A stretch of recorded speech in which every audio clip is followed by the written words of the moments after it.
folks. Welcome to Queen Storytellers Online. I'm David Lawson, your host and the curator of this series. Each week on this show, we have performers performing true stories from their own lives that actually happened to them. First up this week, we have Matt Stores, who hosts the storytelling show How Was It at QED, a wonderful venue right here in Queens. Matt's going to be performing a story about his scurvy diagnosis. After him, we're going to have Anush Frunjan. Anush, who has performed several times on the Moth Radio Hour. Anush is going to be performing a story about working at a pizzeria where she is not too American for the Armenians and not too Armenian for the Americans. After that, we're going to have Jameer Pond, who is the creative director at Vanity Fair. Jameer is actually going to be showing us a scar that he has and then telling us the epic tale of how he got that scar. Finally, this week, Becky McDonald, who is a public school theater educator.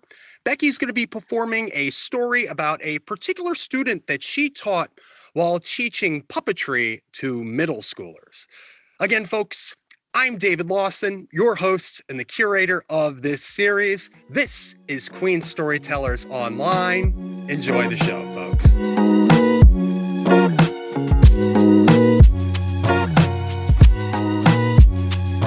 My name is Matt Stores, and my freshman year of college, I got scurvy. I know what some of you might be thinking, and no, I did not do a semester at sea in the 1850s. They denied my application. Basically, what happened was really simple. There was a diner next to my dorm that had low-cost chicken fingers that were even lower in vitamin C. So I just ate those for like 2 months. And eventually I started getting aches and pains and like my gums were bleeding and weird symptoms. And so I went to my doctor and they were like, have you ever had an orange? Have you ever mistakenly had a lemon in your water? Matt, you have scurvy. You need to take better care of yourself. So they wrote me a prescription for orange juice every day. But to rule anything out, they're like, hey, go to the phlebotomist down the hallway and get some blood drawn. So I go down, I say hi, sit down, and they start drawing my blood and like, oh, so you have scurvy. That's a new one. And the next thing I know, my doctor is standing over me and he's like, Matt, you fainted. And anytime you go to a doctor from now on, you need to disclose what happened today. So something like this doesn't happen again. And in my dazed state, I thought that meant that I had to disclose that I fainted whenever I got my blood drawn. And also the fact that I had scurvy. So for years, literally for 6 years, I disclosed it every time I went to a new doctor. If I went to like the dentist or anything where they would ask for my medical history, I would list it. And I could see the confusion on my doctor's faces as they reviewed my chart. It would be like, oh, are you on any medications? Okay. Or you take some vitamins. That's great. Oh, you have fainting when you get your blood drawn. That makes sense. Oh, what's this in the other section? You have scurvy. Are you a pirate? How? How did this happen? Every single time. And none of them told me that I didn't have to disclose that. It was very weird. But regardless, I kept doing that until I was supposed to have a dental procedure. And I got laid back in the chair and the dental hygienist was injecting me with some painkillers and everything like that. But I guess I just had a bad reaction and I fainted. And since I was kind of in that prone position, my arms and legs kind of spasmed a little bit and she thought I had a seizure. So she called an ambulance. She called EMTs. And they got there and they woke me up and my face had started getting numb. And they're like, okay, well, let's look at his chart. Okay, he has a history of fainting. That's probably what this is. Scurvy. You still not eating oranges? And I'm like, no, man, that's not what it is. Like, I'm sorry. Like, it's not what it is. And like, okay. I'm like, can I get out of here? Like, well, you gotta stand up. And I'm like, okay, I don't necessarily know that I want to stand up quite yet. And they're like, oh, I know what we can do. Let's call his emergency contact.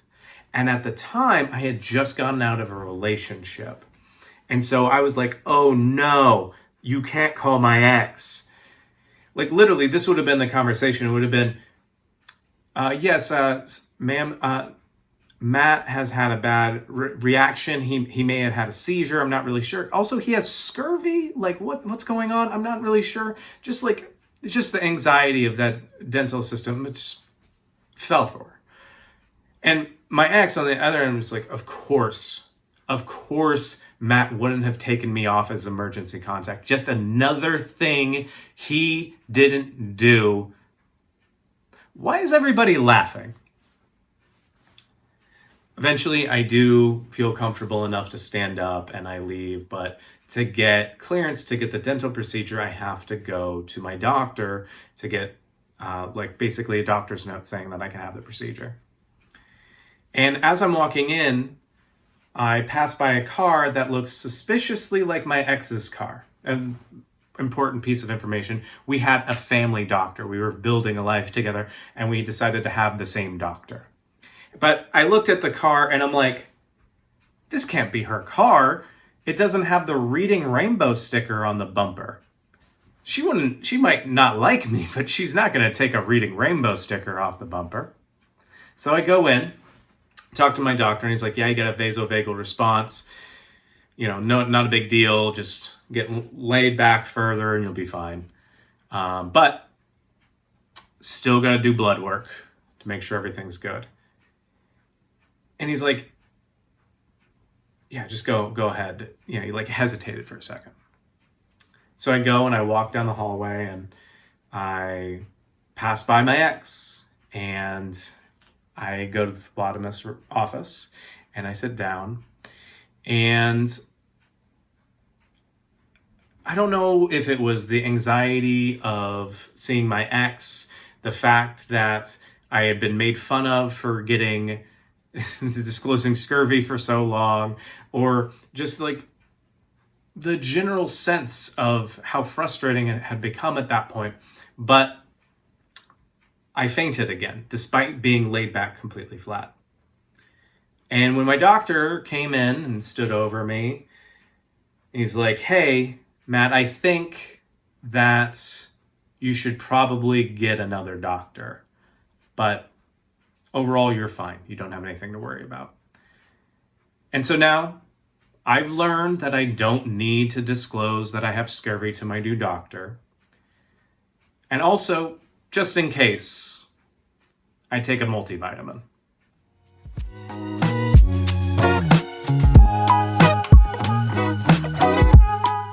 I had a very interesting childhood. I was raised Armenian American on the North Shore of Long Island, and I also went to an Armenian day school. And I always felt a little too ethnic for all the Americans in town, but also too American for my Armenian classmates. But there was one place where it didn't really matter what you were, and that place was Gino's. Gino's was a pizzeria that was 2 blocks away from the house that I grew up in. It had a brick exterior, 2 giant triangle windows on either side of the door. And when you walked in, the first thing you'd see is a row of guys behind a counter, all doing a million things, all laughing and joking and yelling at each other. And even though you were too young and short to hear everything they were talking about, you always got the sense that you were welcome and part of a team. And I used to go with my dad since I was a toddler. And I remembered that when I'd sit in the booth waiting for him to come with the slices and drinks, he'd be talking at length with one of the guys behind the register. And this guy looked a little bit different from everybody else. His eyes were lighter. He had a gap between his 2 front teeth, and he wore a chain. And they weren't speaking English, and they weren't speaking Armenian. And I learned then that my dad also speaks fluent Arabic. And I thought, well, if my dad can be from all these different worlds and can still find a way to connect with someone from the real world, then maybe there's a chance for me too. So like the next 10 years was just a bunch of me not doing that. I graduated Armenian Day School and I went to the public middle school in town, and things that were normal to the kids in town were not normal to me, like having a locker, like lacrosse at all, or phrases like "ew," "oh my god," and "that's so random," and also just learning that a name like Anush Frunjan is kind of hard for some people to pronounce. So I, first year of college, I come back from after my summer vacation, and I needed a summer job. And after an interview that did not go so well at the Manhasset Bay Yacht Club, I saw in the window at Gino's that they were hiring. And so I walk in and I say that I'm interested. And one of the guys behind the counter said, "All right, sweetie, just write down your information and we'll give you a call." And I thought, okay. So I write down everything. And later that week, I get a call, and I'm at my internship in the city. So I'm working behind a desk, and I answer my phone, and I hear, "Hello, is this Anush?" And I go, "Yeah." And they say, "Oh, well, this is Tony from Gino's. We want to know if you're free tonight." And I said, "Yeah, I'm free." He said, "Yeah, we want you to come down, take some orders, so that we can see what you got." And I thought, okay. So I get on the train and I go back to Long Island and I walk to Gino's, and it's Friday night. So it's like packed. It's like It's a Wonderful Life. The bank is about to shut down, packed. And I go in and I make my way to the counter and I meet everybody. I meet John, one of the bosses, Joe, the other boss, Anthony, John's son, Louis, Joe's son, and I'm shaking hands with guy after guy after guy. And then I meet Billy, who is the guy that my dad used to talk to behind the register. And he's showing me around and introduces me to Tony, who's going to be my partner on phones. And Tony was great. He really liked the Allman Brothers, and he always had to check on his Cadillac that was parked across the street. And at 5 every night, he'd go out for a cigarette because he was quitting. So it just kind of got me really good with working under pressure. And at the end of the night, Billy comes over to me and he says, "The job is yours if you want it." This went great. And I didn't know what to do. So I shook his hand and I said, "Shukran." And he said, "Shukran," which means thank you in Arabic. And so I'm in now, and Louis comes in every morning and he puts the paper down on the counter, and me and all the guys take the sections that we want, and Anthony's making funny faces at me to get me to laugh while I'm on the phone. And I remember thinking, I don't remember a time before this where I was ever this happy. I got to meet everybody in town again, and I got invited out to a bar. I never get invited out to a bar, and I'm there and I'm standing there with a glass of something because that's what you're supposed to do. And there are these two guys that walk in from town, and they see me across the room, and they yell. They go, "Hey, Gino's is here! Gino's is here!" And nobody ever shouts at me in a bar. It was awesome. I had the time of my life working at Gino's, and I'd go back every summer break to work there, even a little bit after I graduated. And it didn't matter if I was Armenian, didn't matter if I was American, or however you're supposed to pronounce my first name. I was 20 years old and finally a kid. Thank you.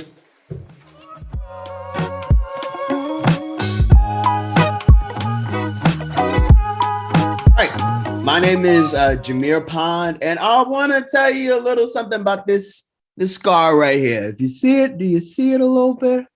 A little scar. right there.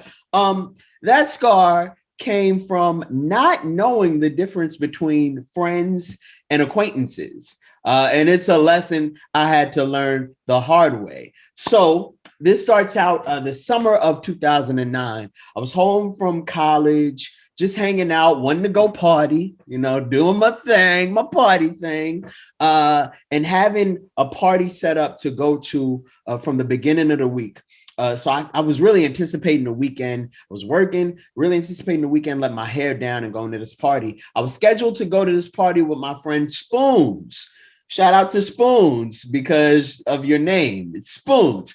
But towards the end of the week, Spoons informs me that he can't make the party. He has to work. But he suggests that I should still go out. And I'm like, well, who's Spoons? Who's going? He's like, oh, my friends from Penn State. Now, I've hung out with these people from Penn State. I did not go to Penn State, but I've hung out with them before. Never alone, though. Never by myself. That was a red flag, but I said, you know what? It's the summer. Let's go ahead and do it anyway. I couldn't wait to just let my head down and dance. So Saturday night comes and I meet up with Spoons' friends, Turtle, okay, because he looked like a brown turtle, and Urkel. I'm not making this up because he looked like Steve Urkel, played by TV's Jaleel White. So it was Urkel and Turtle and a few girls. So I was like, okay, I can do this. I'm in a mixed company. That's fine with me. So I agreed to meet them at the club. The club was called Club Remix. It was right by the World Trade Center in New York. One of the best, let me just say, underage clubs at that time. It was 18 and over. I was 20 at the time. It was good. So we meet around the corner where we go to pregame. So we had some cheap liqueur, okay, E&J mixed with ginger ale, and we're drinking around the corner, just trying to pregame. Had it in a Poland Spring water bottle, just drinking and getting our buzz on. So we go into the club, give them the ID, and as I start walking down the stairs, I smell the funk of the club. Now, that might throw you off, but for me, the more funkier the club, the more live action it was going to be. I knew people were dancing by the lack of deodorant that was going on. So I go downstairs and everybody's having a really good time. This club is very small. There's mirrors everywhere. Look like the 70s in there, but I was ready to have a good time. So I get there, 30 minutes in, I'm dancing. I'm really getting my groove on. I'm sweating. I'm having a really, really, really good time vibing and dancing with the girls. And Turtle beelines it to me in the middle, moving people out the way with his polo shirt hanging off his shoulders and just in a drunken, sweaty haze. And he's like, man, these dudes just tried to fight me. Should I fight them? I said, don't you dare, because it's only me, you, and a guy named Urkel here. Okay, our chances of winning seem slim to none. I wouldn't do it. So he says, all right, you're right. Cool. We finish up at the party and we get outside. It's about 1 o'clock in the morning. We're playing the Let Out. Let Out, we're just talking to girls, saying, hey, dapping each other up. And Turtle comes to me again and say, hey, my phone died. Can I borrow your phone? I'm like, yeah, go ahead and borrow my phone. I'm talking to a girl, very attractive woman at the time, brown skin, had little dimples. I was like, oh, I might get her number. Suddenly, 5 minutes after that, I hear a big commotion. I turn around and it's Turtle having a fight in the middle of the street. And I'm like, oh my gosh, this is a lot going on. So they're fighting. And then he separates and the guy walks across the street and Turtle comes to me. He was like, yo, I just got in a fight. I said, I'm right here. I saw you get into a fight. And he was like, yo, they were talking about jumping me, man. I think we got to leave. I was like, okay. Where's my phone? And so he starts checking his pocket. He was like, I think they took it. And he says, yo, y'all better give me my phone. He starts walking in their direction. I get so scared because, again, I'm an acquaintance. I don't want to get my ass whooped because He got his ass whooped. We're not friends like that. So I start searching on the ground by cars and like in shadows from my phone, just in case it's over there. And I see feet walk like Jordan 13 start walking towards me while I'm on the ground. And I hear, yeah, what's up now? And so I pop up and now it's two guys fighting with Turtle in the middle of the street. And Turtle is swinging and missing, and it is not a good sight. So the girls that were with us were screaming like, Urkel, Urkel, where's Urkel? And even I started screaming, yeah, where's Urkel? Because he's first line defense. He's the friend, I'm the acquaintance. And when we didn't hear from Urkel, I said, okay, I'm gonna have to go and do something. So I ran in like Superman. I hit the guy that was fighting Turtle and he falls on the floor and he's like laid out. I've never hit anybody like that in my life. So I was a little proud of myself. I'm like, if you can see me, I'm about 5'6". At that time, I was probably like 125 pounds. It was a big accomplishment for me. So I celebrate internally like, yeah. But like quick second later, I turn around and my adrenaline is dramatic for some reason because everything slowed down. And this kid with brass knuckles on his fist cocks his hand back and popped me right above my eye. I see black, I see white, and I fall on the ground, but I don't stay because I'm like, I can't get stomped. That's not becoming. I don't want to be that guy who gets stomped out in the middle of the ground. So I propel myself up.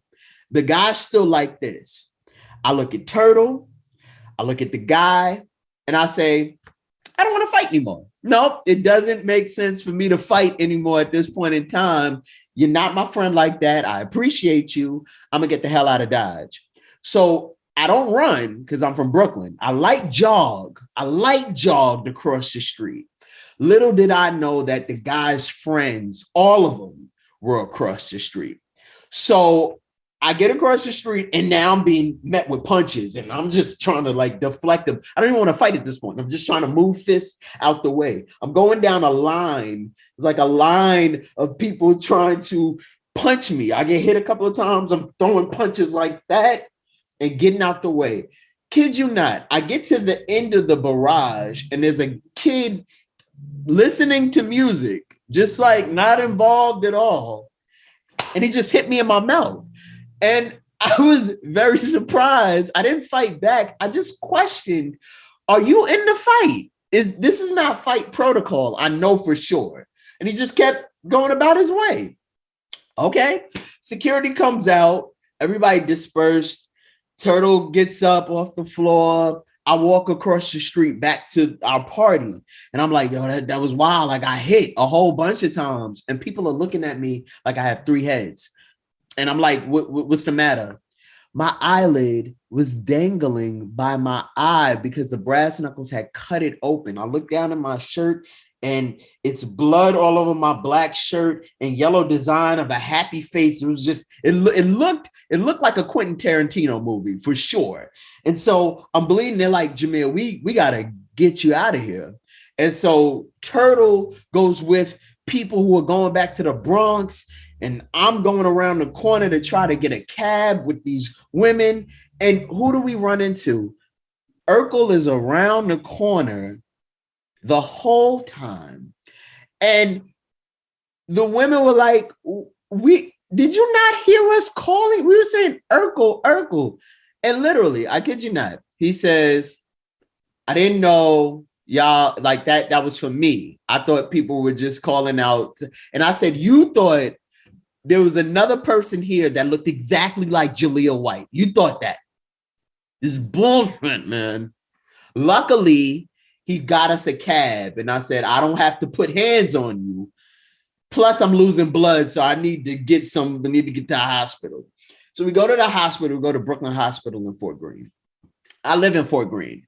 So it was nothing but a hop, skip, and a jump for my mom to come at 2:00 in the morning to Fort Greene, to Brooklyn Hospital. I go into the nurse's room. I leave Urkel, who got us there, punching the air, talking about, man, I should have been there. I should have been there. I'm like, shut up. You were there. You chose not to act. That should have been me, buddy. So I go in this room. The doctor's there. Doctor takes my blood. My mother barrages in at 2:00 in the morning. This I know she was in a haste because it was the summertime and she had an overcoat on with a hat. And I'm like, I know you're alarmed. My mother's only child, but she was very alarmed. And she's looking at me like, lift up. What happened? What happened, Jamia? And I'm like, Ma, I'll be honest with you. I jumped in for a friend. I'm sorry. I just needed to defend his honor. And she was like, who'd you jump in for? Who was fighting? I said, Turtle. She said, who's that? And in back of my mind, I said, exactly the reason why I shouldn't have been here. I explained it to her. She sits down. The doctor comes back into the room. The doctor looks at me and looks at my blood work in confusion. And she goes, so how old are you? I said, I'm 20. And she said, your enzyme levels are drastically higher than a 20-year-old should be. But you wouldn't have been doing underage drinking, would you? And I looked at her and I looked at my mom, who was pissed. She was not happy. And I said, I was doing a little bit of underage drinking. I'm sorry, I'm a college student, but I promise I won't do it again. Won't do it again. And my mother, steam was coming out of her Yankees hat. She was very angry. But that was curtailed because all the attention was taken off of me when the doctor's follow-up question was, so are you in a gang? And my mother said, is he in a gang? Everybody got in trouble that night. Urkel, me, the doctor, my mother had it. She blew a gasket. So I get stitched up. I get 8 stitches. I go home. I rest it off. I wake up the next day. I'm grounded for forever until I go back to school. So I'm just in the house reflecting on how crazy this was. My eye is swollen out to here. And all I can do is reminisce on when I had my phone and I don't have my phone anymore and how all of this happened. So I call Spoons and I tell Spoons what happened from my house phone and I ask for Turtle's number. And so I get Turtle's number. I call Turtle on the phone. I say, Turtle, this is wild, man. Everything was so wild last night. Are you okay?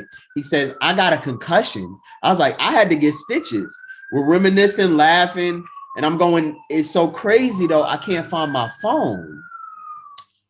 And there's a slight pause on the phone. And he was like, I found your phone, man.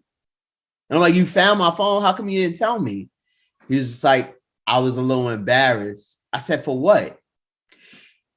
He had my phone in his pocket the entire time. He was wearing cargo shorts and they were in the bottom level, the second level of his pants. But he was too drunk to realize that. So I got this scar over my eye for nothing. But the lesson is, if you hang out with anybody named Spoons, Turtle, or Urkel, do me a favor, don't. I'm Jameer Pine. Thank you.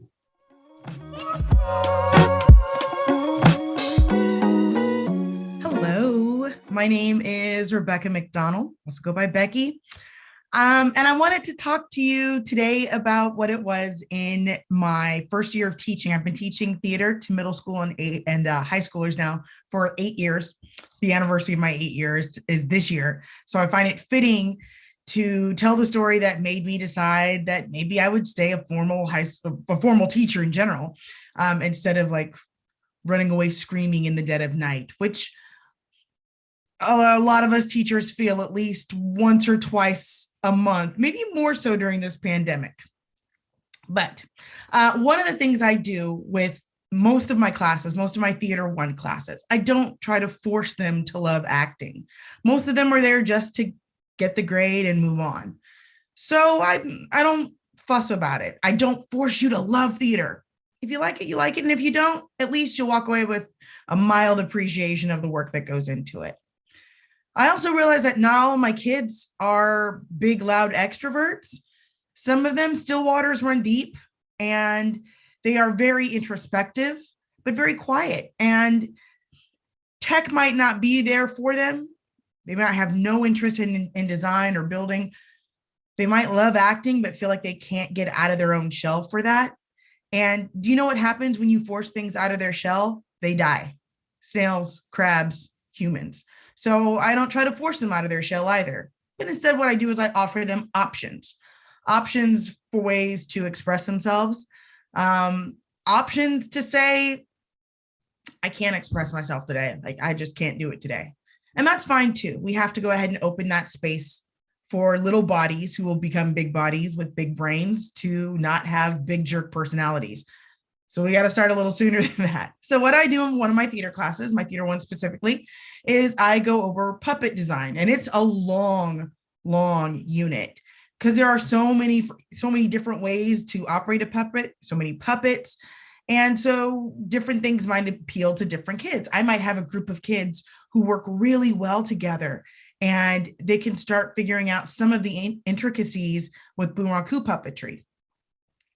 Or I have what works for most of my students, which is the typical hand and rod Jim Henson Muppet. They're usually about this big, so if I can get it on the camera, almost from like your knuckle to your elbow, let's say. I give the kids patterns so they learn hands-on how to sew, and teach them that. And we talk about creating a character. What's your hook? What's the thing about your puppet that is essentially their core? And for some kids, that means they immediately figure that out and their puppet just becomes an extension of them. Sometimes the kids create really wacky, silly characters. And some of them have really sad, angry characters. But we make room for all of them. This worked really well. And I'm not going to sit here and say that like I'm the best teacher in the world. So like, let's not even like paint that picture. I'm not even going to say that I am like the best at healing a child and, oh, look, no, this just happened to be something that clicked with a particular student. So I had a student, I'll rename him for his own privacy, but let's say Kevin. Kevin is a guy. I think I have a student named Kevin ever, so that'll work. Kevin is severely autistic and really didn't say a word outside of the basic necessities. I can talk, eat, potty, tired, that kind of thing. And he would only tell his mom and dad. He wouldn't even speak to his sister. He was very nonverbal, but he was hands-on. I could tell that he could be reached with hands. Now, the administration at that particular school was kind of the worst when it came to dealing with special needs students. Their attitude was just throw them somewhere and let's hope they don't have an accident and make a mess and be loud.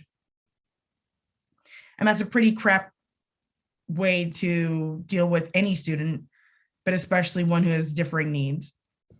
So this admin thought to herself, well, I'll just throw him in Becky's room. Becky's nice enough. Theater's harmless enough. Just throw him in there. That was actually a really good idea because number one, I had to figure out how to change my lesson to be more accommodating, but also it became the door for communication for Kevin. So the puppets we make, I let every kid design their own puppet. For Kevin's, it was kind of a green blob. One eye was bigger than the other. And for all intents and purposes, they all are really good puppets. The way they look, the way they operate. I'm really proud because I can tell these kids have really worked and asked questions when they needed to. Even Kevin, who didn't talk, found a way to figure out what needed to happen with this puppet. And he is whip smart, but he's quiet. There's another kid in class named Micah, who is that kid. He is the bully on every level. And it doesn't matter when a teacher gets involved. It doesn't matter if administration gets involved. He'll be suspended a few times and keep coming back.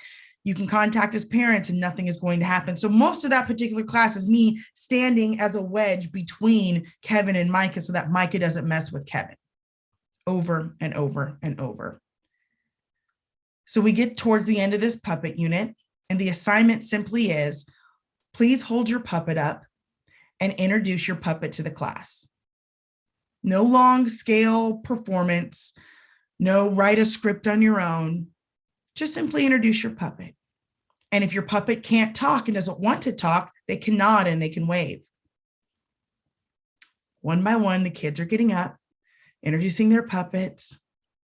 Micah gets up and he says something absolutely obscene that I have to shut down. And then Kevin stands up. And I figured maybe with Kevin, he would just like nod and sit or just hold his up or maybe stem because Kevin did that often too. Kevin took that puppet over and he turned his puppet so it looks at me and his puppet says really loudly, "This has been a lot of fun." And then he turns it over and he faces Micah and he takes his little puppet hand and he makes the middle finger. And in Micah's face, very loudly, he says, "F you, I hope you get hit by a car." And then sits back down quietly as if nothing has ever happened. And I'm immediately going, what do I do? I don't want to. Am I supposed to punish him for cussing right now? Because he never talks, ever. So now I'm calling his mom and I'm like, please, please, please get here. And she's like, why? Is there an accident? Did something happen? No, Kevin's talking. Kevin's talking and Kevin won't stop talking. And Kevin now at this point, only through his puppet, is now talking to the other students in the room. Full-on conversations, like nothing, like as if the past 6 months of quietness with him in class was never a thing, as if he's always talked, as if there was never an issue. And so now his mom is rushing to the school because I think she was down the street at work. She gets into the school nurse is coming, the speech pathologist is coming, all of these people are coming in and they're rushing in and they're watching Kevin just sit there and talk with his puppet. That's how he communicated for the rest of the year. That's how he communicated when he left middle school and went on to high school. And I had to call all of his high school teachers and ask them to let them keep the puppet. Well, no matter what you do, please give Kevin the puppet. If it starts to wear out, if it needs to be fixing, please call me. I have the supplies. I'll give him to him because he'd happily fix it. So as far as I know, up until the day he graduated, and his mom like left me a little email, Kevin's graduating. So proud of him. He always kept that puppet. That makes me want to keep teaching on the rough days, to know that somebody who, for all accounts, the school has thrown away, has instead said, yeah, this has been fun. That's my story.